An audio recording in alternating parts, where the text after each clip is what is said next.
এই কোটা পদ্ধতি বারবার কেন আমাদের রাজপথে টেনে নিয়ে আসতেছে? এখন আদালতের রায় দেওয়া হয়েছে যেটা, সেটা আবার 28 দিন পিছানো হয়েছে। এখন আমরা কি 28 দিন পরে আবার যদি আমাদের রায় দেওয়া হয়, রায় দিয়ে আবার কি আমরা রাজপথে আসবো?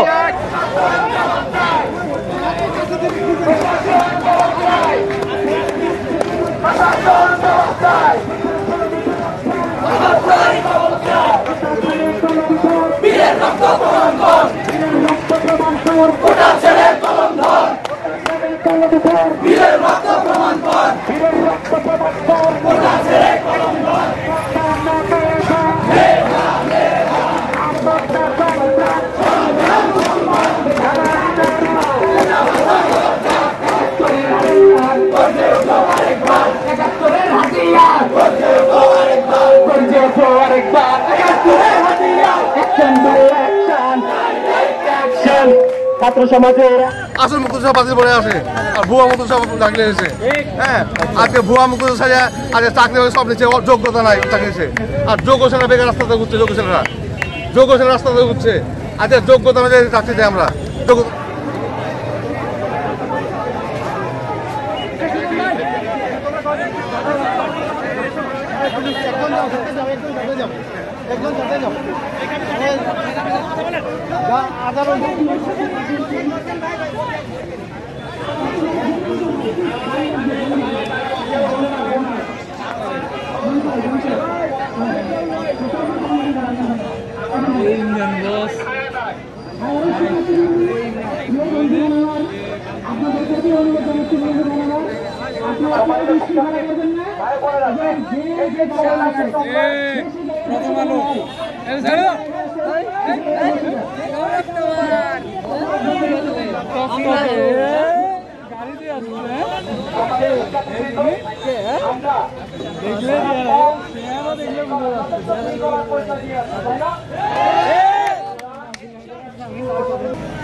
আমি বলি শোনেন,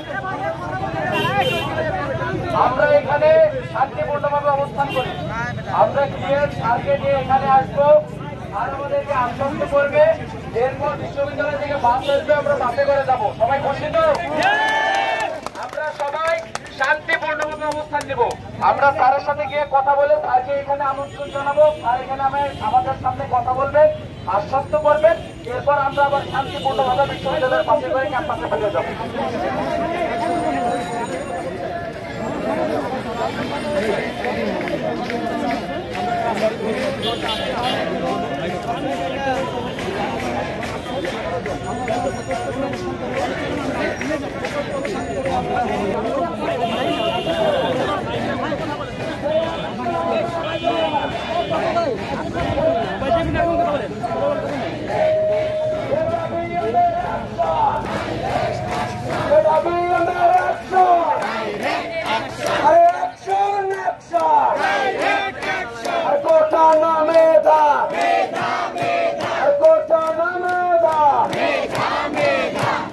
কোটার দরকার ছিল আমাদের, যখন মুক্তিযুদ্ধের পরবর্তীকালে তখন প্রয়োজন ছিল কোটাটার। কিন্তু আজকে এত বছর পরে আসে আমার মনে হয় না যে এই এত % কোটার দরকার আছে।